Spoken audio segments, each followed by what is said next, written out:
Welcome back, everyone. Okay, so now it's time for our first debate, and we're going to go straight in there. Is it all about money or changing the system? And who better to kind of explore these questions than our panelist here today? So moderating this debate is Katie Hill, who's the co-chair of B-Lab Global. We've also got James Vaccaro from Repatton, who's their CEO, and Martyn Evans, not the Martyn Evans you saw before, a different one. Did a quick change, haven't they? Who's from Landsec. Over to you, Katie. Please welcome them. Thank you. Thank you, everybody. Thank you all online for being here. Isn't it wonderful to be in Manchester? It's the top place. Loving the trams, the coloured plant boxes, the wonderful atmosphere, the live music. I think we even had a participant in the live music last night, and all the lovely atmosphere. So all of those of you online who are thinking whether to come to Manchester, I think we can probably all recommend it very strongly. And huge thanks to the Design Council for this wonderful event. It's fantastic to be here with James and Martyn. The question we've been given, and have been beautifully set up by our four previous speakers, is how do we balance this tension between a business needing to be able to be profitable in order to continue and sustain itself, with the tension of how it actually acts in a way that is sustainable and in benefit to people and profit. And I think, Tanya, you gave us a beautiful set of examples of how this can be done, and I think a real encouragement that it is happening and that there's a much greater awareness than there ever was. The problem I think we're having is that we're not moving at the speed that we need to move at. We've been having these conversations. I'm sure you've been thinking about these issues probably for 10 years or more. Those of you who've been doing this work for a while, I mean, it doesn't feel as though the pace we're moving at is the pace we need to move at. And yet, we're filled with rooms like this with wonderful people who are working away at designing a different way of running business. So the challenge we're going to really undress, if we can undress a challenge, is how then do we balance this? Where do people hold the tension, and how do we create the right direction? We'll first look a little bit more at the kind of business level, but I'd love us to then move a little bit more into the systems thinking, so we don't just think at one individual company level, but how that creates a systemic change. So, to kick us off, James, I'll start with you. James, you do many, many things, including setting up the CEO. You are the CEO of Repatton. Could you just say a little bit about your place in this tension between making money and being really sustainable and creating a future that will sustain us all? Sure, thanks, Katie. So firstly, in terms of my role, I was in sustainable finance for a long time, but actually I now do lots of different things. So I try to intervene in the system in wherever it's most receptive and where there's a leverage point. Because the actual transactional kind of system of money isn't as interesting as the relational system. It's actually how do different groups of people, different groups of businesses, how do they interact to be able to build something which is better than what we've got. And the tension obviously is going to be something within it. So I was in a bank, I was at Triodos Bank for 22 years. There's always a tension in terms of, well, how do you make enough money, and are you doing something which is really changing? This, and in order to do the things which the world needs most right now, a lot of that inevitably means changing the system we've got, because we become quite path dependent on systems which are just not working for us. So, but it feels like a get out to say, well, you've got to do both. It's just like, well, of course you've got to do both. Does the direction matter? And my key conclusion over a quarter of a century of this sort of stuff is it matters immensely. Because if you start from how do we make money and then graft onto that things which are a little bit better, you're reinforcing all of the same kind of thinking which has created a lot of the system which we've got right now. It closes down a lot of the innovation ideas which might emerge. It reduces that scope of creativity. And it will maybe those ideas are never going to be able to compete in terms of maximising the money they make. Exactly. If you come at it the other way, what is it that we can uniquely do that the world needs right now? How does that interact with all the other things in the ecosystem to really create a systemic change? And then figure out how does it make enough money Then you get things which are going to be bankable Yep. and resilient, but fundamentally they're contributing to the things which we need the most. And that was my sort of central learning point and what I bring to my And clearly roles. your passion. I mean, Yes. and what's great about, and I don't know, I've come away already from these sessions this morning with a really strong sense that people are passionate about this, and you're conveying it. I'm looking at you, wonderful speakers from earlier, conveying this passion, and we can feel it with you. And I think, Martyn, turning to you, Creative Director at Landsec, some of what James has been speaking about, the relational capacity, I would imagine might be your kind of place in this balance. But tell us how you fit in that kind of dilemma between making enough money and... Thanks, Katie. So I'm the creative director at a very large property investment and development company called Landsec. We operate here in the northwest, all across the country, but here in the northwest we have a development scheme in the centre of Manchester, a place called Mayfield, just next to Piccadilly Station, and we just last week acquired Media City, which sits in Salford. So we work at scale. That's not the experience of most of my career. I started my career very young working at the Body Shop at Anita Roddick's Knee. And I was very lucky to have that job when I was very young, and I worked there for quite a long time. And so I learned about business from probably the finest person I could imagine, who taught me how to understand business. She's been my hero ever since, sadly no longer with us. But for 25 years I've been in the property business, working for somebody who was equally inspiring. And listening to Patrick this morning, I could just hear Anita and I could hear my colleague Richard, the way that they talked when they got out of bed in the morning and came to work, that passion for wanting to do something decent, wanting to do something that might have an impact, however small or big, on the world. And that germ of passion to make change is something that I've been very lucky to be around for most of my career. 3 years ago, my company was bought by a very large property investment company. It's a FTSE 100 business worth multi-billions of pounds. And so I now have a new experience and a new challenge. And that is an experience that is very different. I work in a big company with a lot of process and a lot of shareholders who want their money back, plus some. But I work in a company that's got a lot of money and owns an awful lot of property that has an awful lot of impact on people's lives. And I work with a lot of people who care about that, who bother about that fact. And so I've suddenly gone from a company owned and run by people with enormous passion, struggling to make business work, to a company that's very large and very powerful and has a big bank account and a lot of opportunity to invest. And so now I find myself sitting at a relatively senior level in a company that has power to make change, rather than just passion to make change. And that's very different and very, very interesting.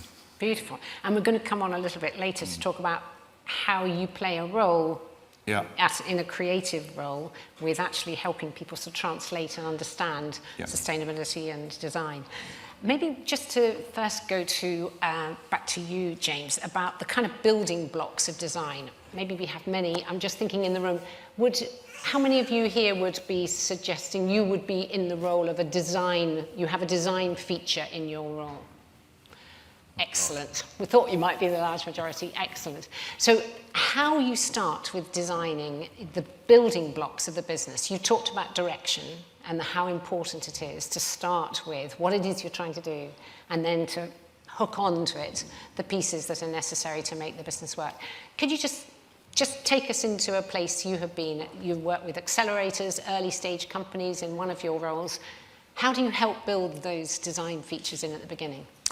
Yeah, I mean, so most of my roles have been mostly focused at business activity. So there is the whole kind of like how you design the business, but the business activity and looking at projects. So I was working with WWF, the Nature-Based Solutions Accelerator. You take nature-based solutions, there's a lot which makes kind of a lot of sense, but again, you're trying to integrate it into a system which fundamentally doesn't make sense. So something I joined a ministerial roundtable in India about a year ago where they were talking about urban heat islands, and they are now putting in air conditioning on the sides of buildings in cities because it's a life or death issue. When you stand back from that, if you were to look at that system from space, you've got lots of things on the sides of buildings which are blowing hot air across the street to somebody else who straps something on and blows hot air. All of it's being fired by sort of coal-fired electricity. It's like you created a convection heater in a city to have as a cooling system. Nature-based solutions can create cooling for the people living there and for their neighbours. But you can't just do that as an individual. You can't come home and say, I didn't get the air conditioner, I've got a shrub.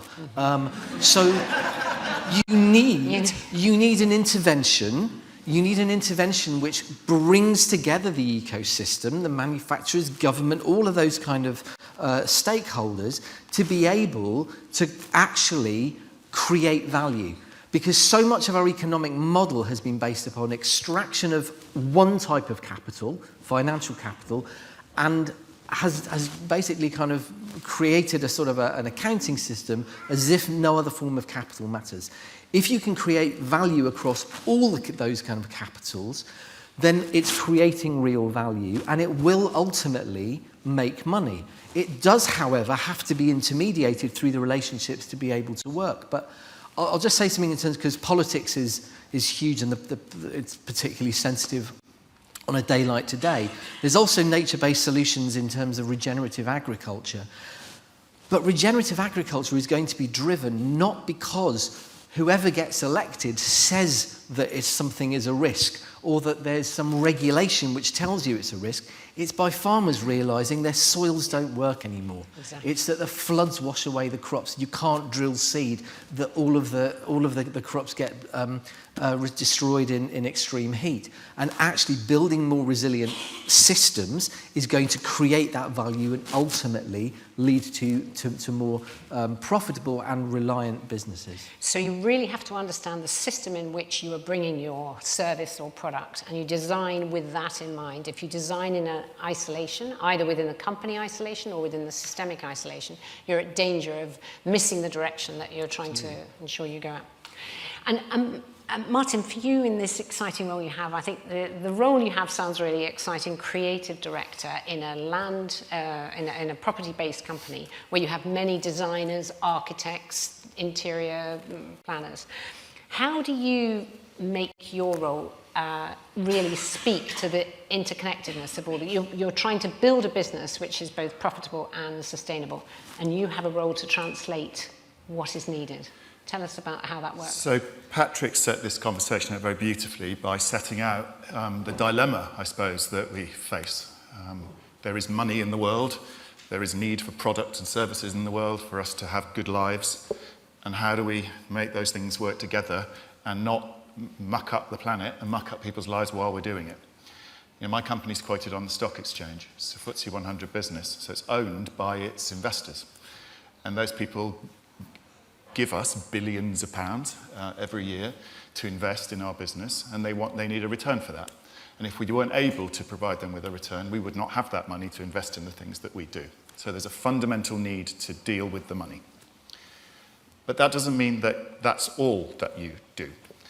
I am very aware that I think probably past healthcare and food, the industry that I work in is probably the industry that has most impact on people's lives behind those two other industries, because everything we do in our lives, from being born to dying, to getting sick and healed and learning and eating and sleeping and falling in love, all happens in or around properties, in communities, people together in communities.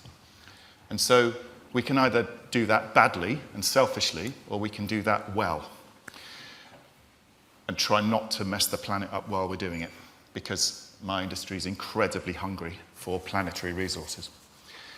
So we have a fundamental decision to make every day in my industry when we get up and come to work. Are we going to do this right, or are we going to do it wrong?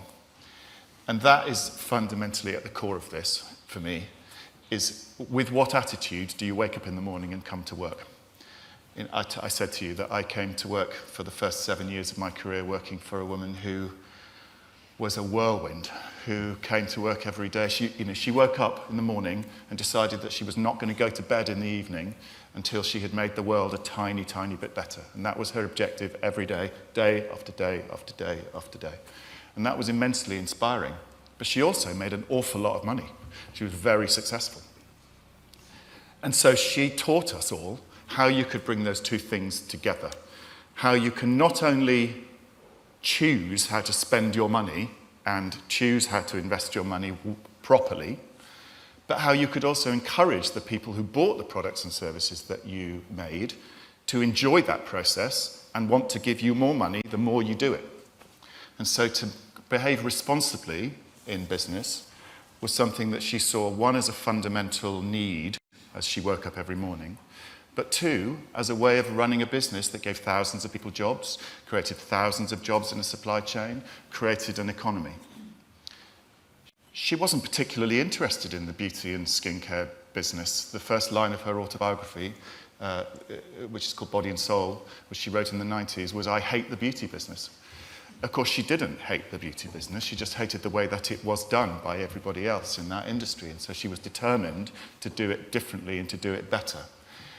There were more creative people as a proportion of that business's team than any business I've ever worked in. Designers and architects and writers and thinkers and social designers. Because she understood that only creativity could find the answers in a very difficult technical workplace. And so it's true of my business. So I spend my day with designers, mostly architects, but also, as Katie says, interior designers and engineers, people who are creative thinkers. I have two things to say about those people. One, they are not respected enough. And so in my business, I spend a lot of my time building bridges and translating and interpreting between my colleagues who pay the bills and the people who provide the services. But those creative people don't sell themselves well enough either. And so there's fault on both sides in that relationship. I talk to architects a lot. And I tell them, every time I stand up in front of a group of architects, no architect has ever come in my office and told me how their creative skills can help make my business more successful. They tell me how beautiful their work is. They tell me how lovely the things are that they make. But nobody ever tells me my skill can make your economics better. Still, nobody comes in my office and tells me that they can do that. So you play that role. You effectively almost... Poking, prodding pushing, encouraging my colleagues to understand the value of design and the designers to understand the value of their own work in terms of how they can make an impact on my business so that we can do both of those things. Make money for my shareholders and investors, but also not mess the planet up and deliver solutions that are sustainable.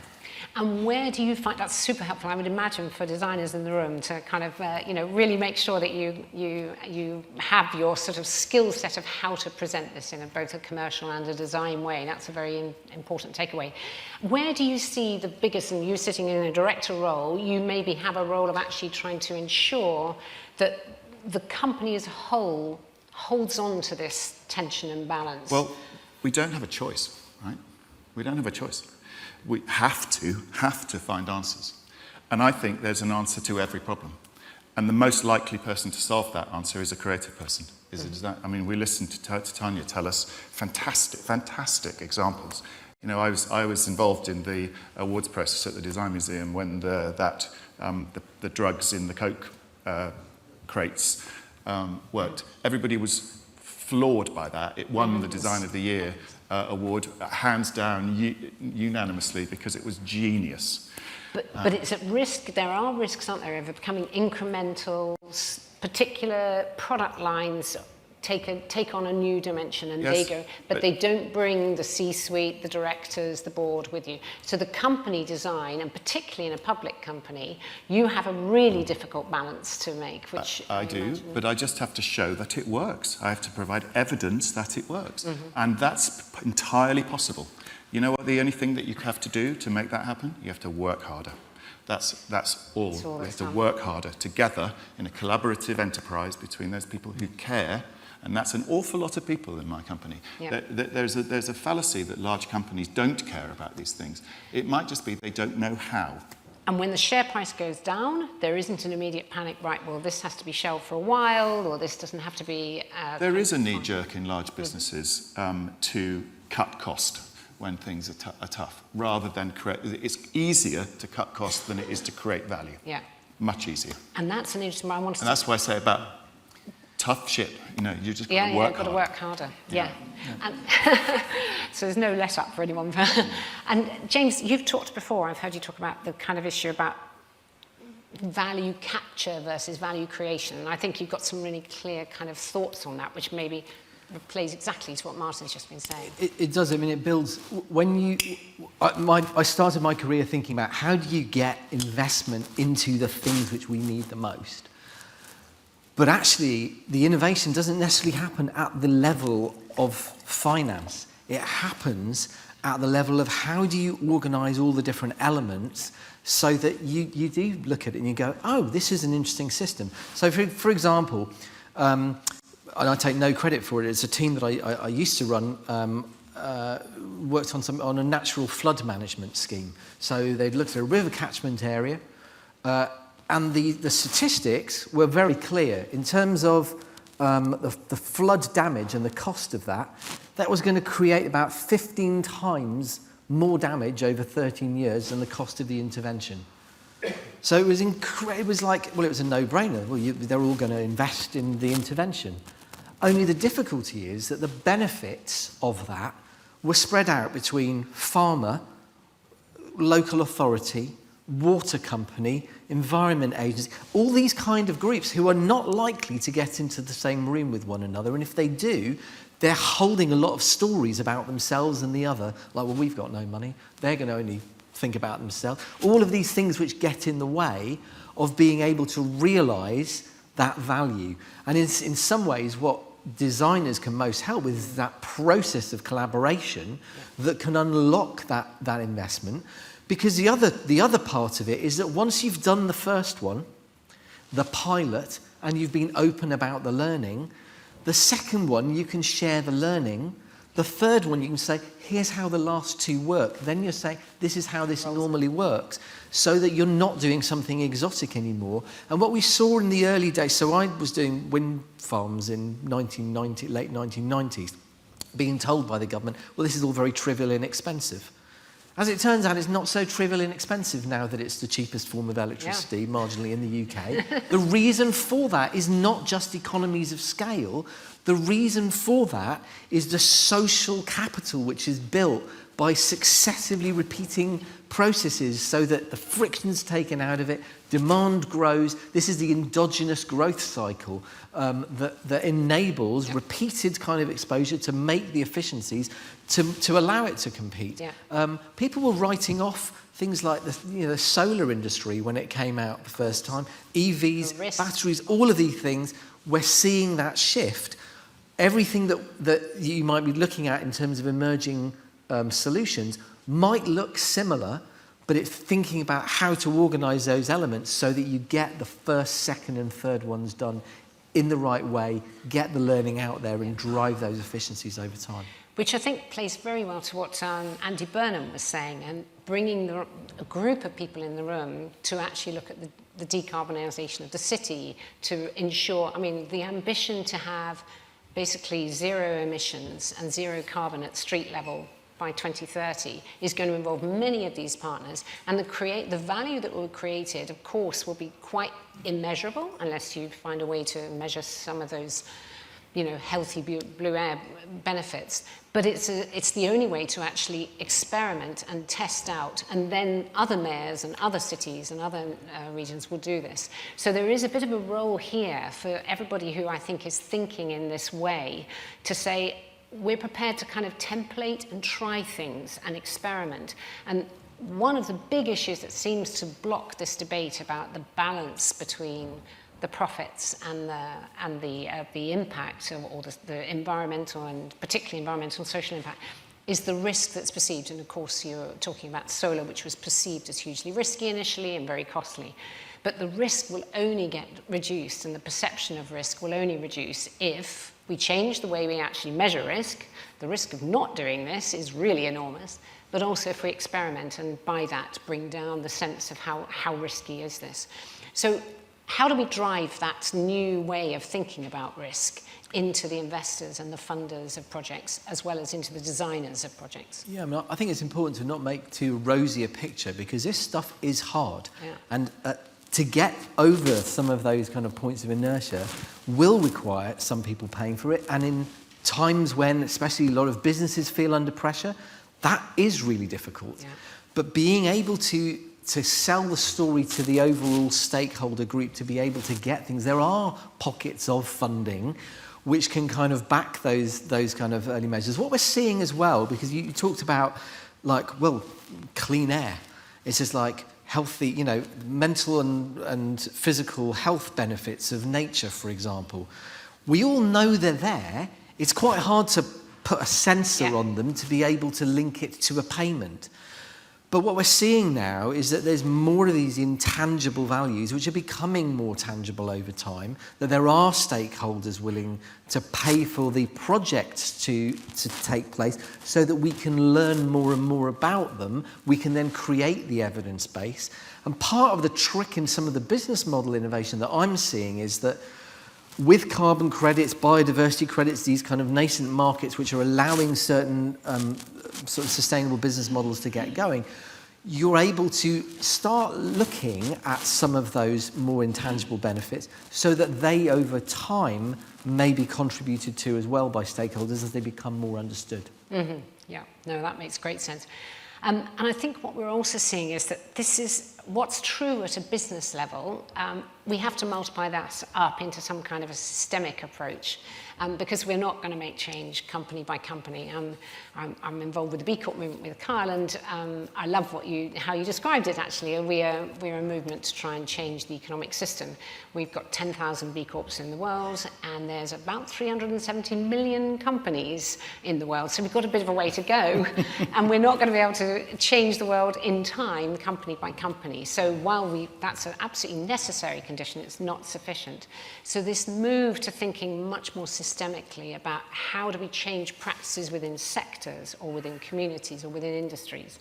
I wonder whether you have a view of whether that is something that can be almost built into the design principle.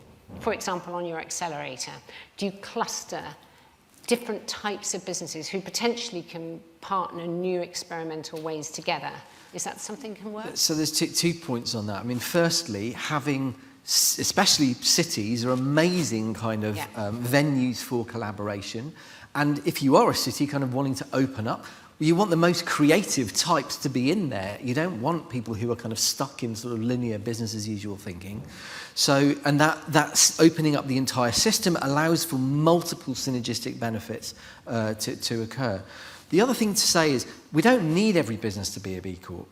No. I think that if we have got the people who can make breakthroughs and show what is possible. Exactly. Ria Marie Thomas from Green Finance Institute made a point at New York Climate Week, which says that as we now approach these kind of critical moments in terms of what's happening on climate, in terms of what's happening on nature collapse, the stakes for politicians are so high that they need to know, well, what's possible and what's not possible. And the biggest impact, I believe, that B Corps and the innovators and those who are willing to be able to push the boundaries at is to demonstrate what is possible, because then, if you are a government, you can say, oh, well, if that's possible, then we might be able to really get behind that. And that feels like the stakes are so high now. This is in a way, a positive impact of the uncertainty that we're all feeling. And there's going to be negative things every day. I mean, we're at a point of very high volatility. But that demonstration of what's possible and the ability to convert it into those cycles of learning and knowledge and efficiency to make that the new economy, I think that's the breakthrough formula. So it slightly begs the question, how much profit is enough then? And this might be something that you might have a view on, because at some point we have to say to... Sorry, I'll let you... No, go on. I was just worried about asking that question. How much profit is enough? How much is enough? Because if we're actually going to need money to experiment and actually pay for the sort of learning and design and testing, we're going to have to eat into some of the capital that is otherwise reserved for, or do we? Well, I don't know. I mean, I was just going to pick up on James' last point and would give you a very live example in my work this week.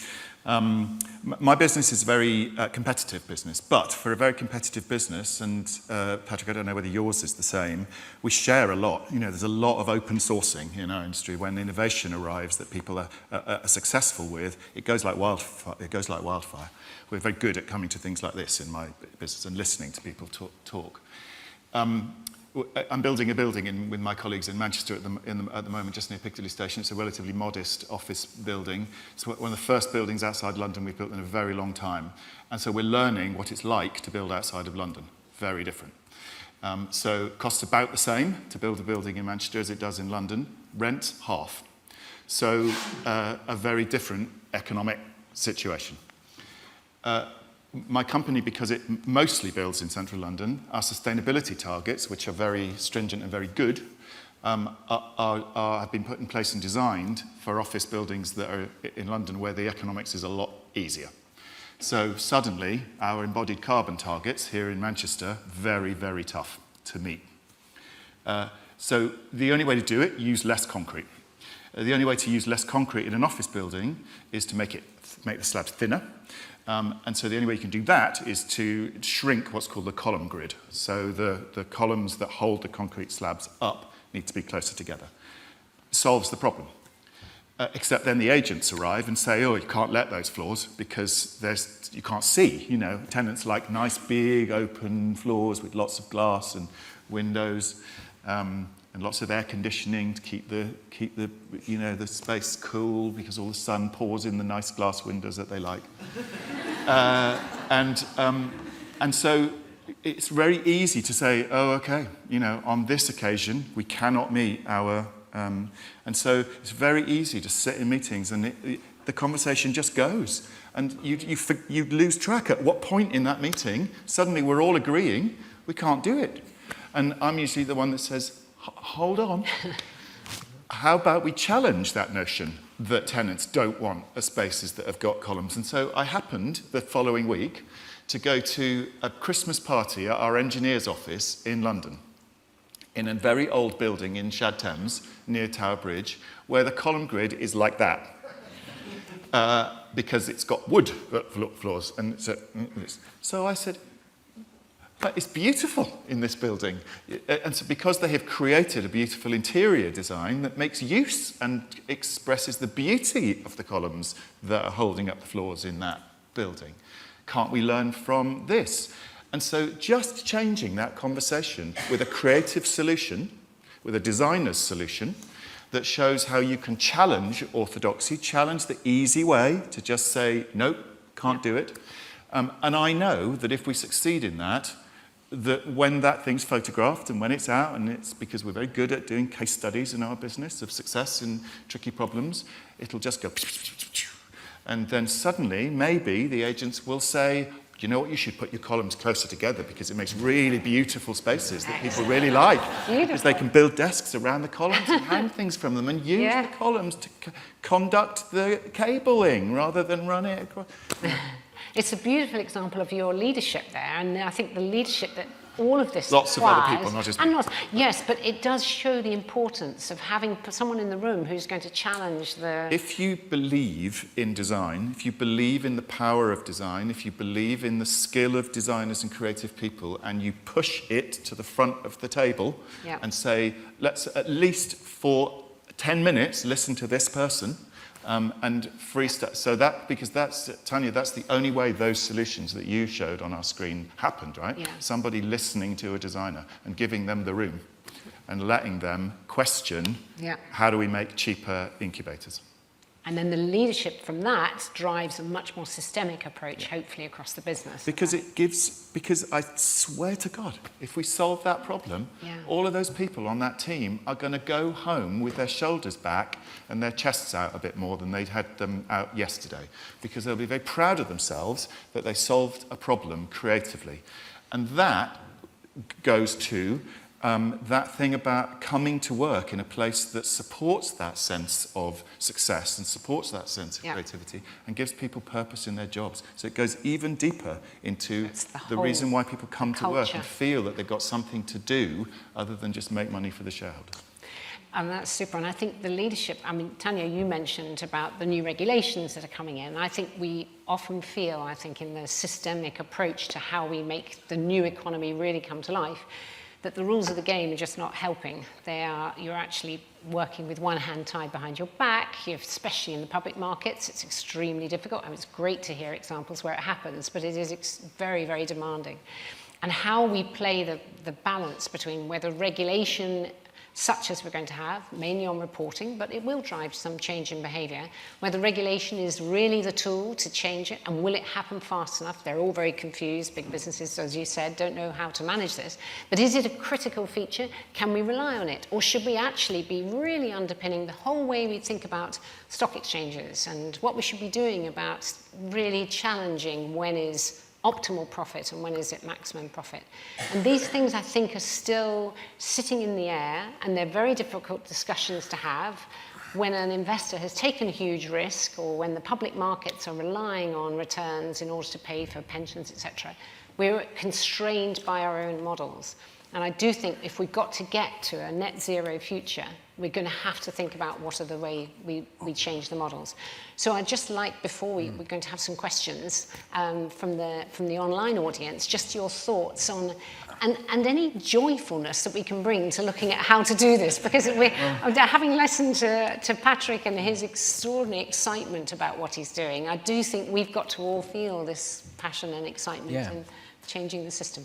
Well, I'm not sure how receptive they'd be, but if there's one part of this world which needs designers right now, it would be regulators. Yeah. Because what they've done is turned it into... we have to break it down, right? I mean, regulation, the rules of the game, it's like what we've actually got around sustainability is lots of quite dry reporting, which is frankly boring people into the ground, as opposed to addressing any of the fundamental rules of the game, which is attaching kind of a price to environmental damage, which might change real behaviours. That design isn't kind of really going on. And I think that the regulatory system is one component which could drive kind of change positively. But I don't think what we've got right now is necessarily kind of is driving that. And I'll maybe leave it there. I've got more other thoughts on it. Would there be another tool you think would be more powerful to really help us accelerate at a systemic level? Well, I think it's probably about the primary policy, which is genuinely supporting and accelerating these kind of positive seeds which will be sown by the most innovative designers, the bravest kind of company who are actually leaning into solutions. And I think you see sort of nervousness in the regulatory sphere, which is kind of mirroring the nervousness in the corporate sphere right now. So not a powerful tool. Would you put leadership or another? Yes, leadership is everything. Everything. You know, I told you that to get out of bed in the morning and come to work for Anita Roddick every day was the greatest joy of my professional life, because you just had to get within 100 yards of her, and you were like, it was amazing. And so I want to sort of change this conversation from these solutions feeling less than. Or, I know that if you read Kate Raworth, you can feel depressed, that we've got to make very difficult decisions about how much less nice our life might have to be if we do this thing. I want to just celebrate for now the joy of finding answers creatively. I tell my colleagues when I sit them in a room with a designer that they don't know, this is going to be the best meeting of your week. And it often is. Beautiful. It's joyful to find creative solutions that solve financial and process problems. And I think, in fact, later you have a how-to session with Erinch from the Donut Economics Lab, who can help think about how you can design your business with very clear sustainability considerations and make fun out of that process. Thank you. That was super helpful to hear your views, and you might well be asked more questions that relate to that now. The online question we'll start with is, what is the biggest single action that must be taken to accelerate the change needed in getting businesses to see they must consider planet as well as profit? I think we've kind of covered some of that, but you might have one takeaway that one of you would like to kind of lean on if you... I think it's about reframing it as an opportunity. I mean, just building on the regulatory thing, there's a lot of dull stories being told. A lot of sustainability reports quite soon will probably be written by AI, and maybe so long that they'll only be read by AI. And it's actually, I mean, it's actually serious. And I think that in order to drive storytelling so that people, so when you sort of say, oh yeah, of course, sustainability is an opportunity, it actually has to go through the threshold of believing it in your gut, seeing it and being able to feel inspired to act upon it. I think that we need different language around sustainability. If you're a designer, you're talking about sustainability, challenge yourself on what 20 words are you using and what are the 20 accompanying anecdotes. Because you need that in your toolkit. You need it after the news of this morning, especially. You need it to be able to collaborate, it's sort of to curate collaboration across diverse groups. And if you can then bring that together and create new stories which have got fizz and a sort of an energy to them which breaks through whatever else is happening in those dull reports, then I think that then you've got sort of some energy you can work with. I think that's probably the single biggest change. Yeah, I'm going to say you just got to play the game, which is, I think what you're alluding to. I cannot go into a room full of people whose job it is to write reports this thick about the financial implications of the work that we do and say, God save the planet, because they just laugh me out of the room. You have to provide evidence. You have to provide argument and evidence and thoughtful argument that explains to them why we can do both. Yeah, why definitely. we can deliver on an agenda for both, on a moral leadership agenda, on a sustainability leadership agenda, and on a financial imperative. Because that's why, in the end, why we come to work every day, to reward our shareholders for giving us their money to do what we do. And that the profit remains after you've done these things. I think that's the direction of travel.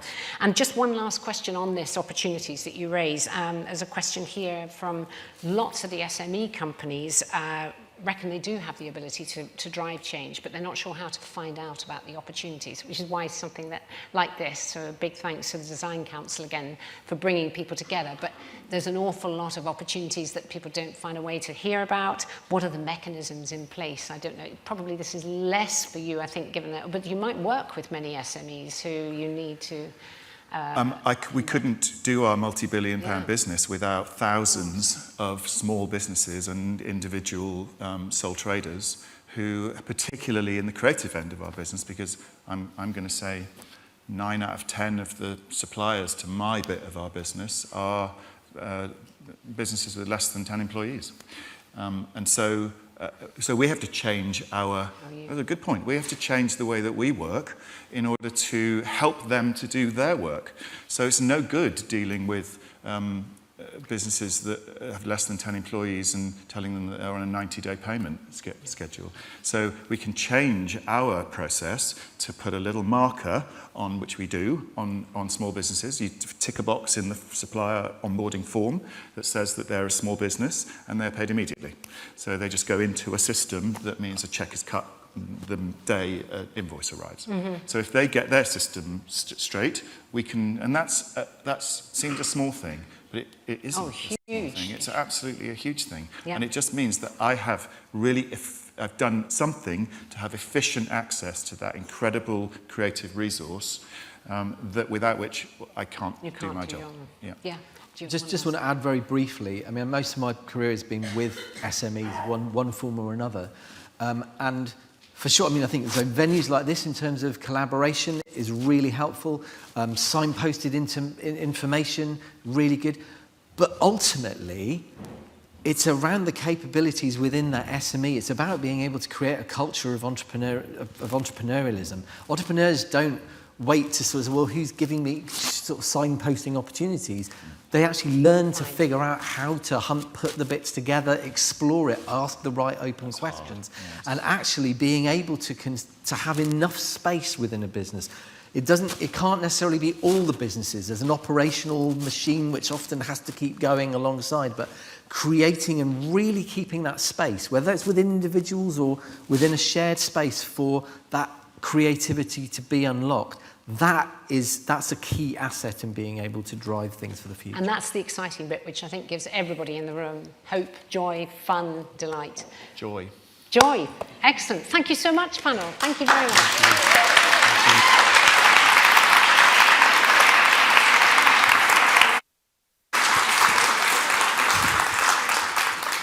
Well, thank you for engaging debate. There's so many things that can spin off from this. And you answered a couple of the questions. There were many more, again, coming through. But hold those questions, because you can take them into what's going to be coming up next for the online audience. So you're going to be going into the Digital Networking Dash, which is your opportunity to meet and connect with other people who are watching today online. So it's lots of one-on-ones, and you'll be able to have conversations with them. Perhaps you'll find a friend, a new co-worker, even a life partner, who knows. So join in on that, and we'll catch you later.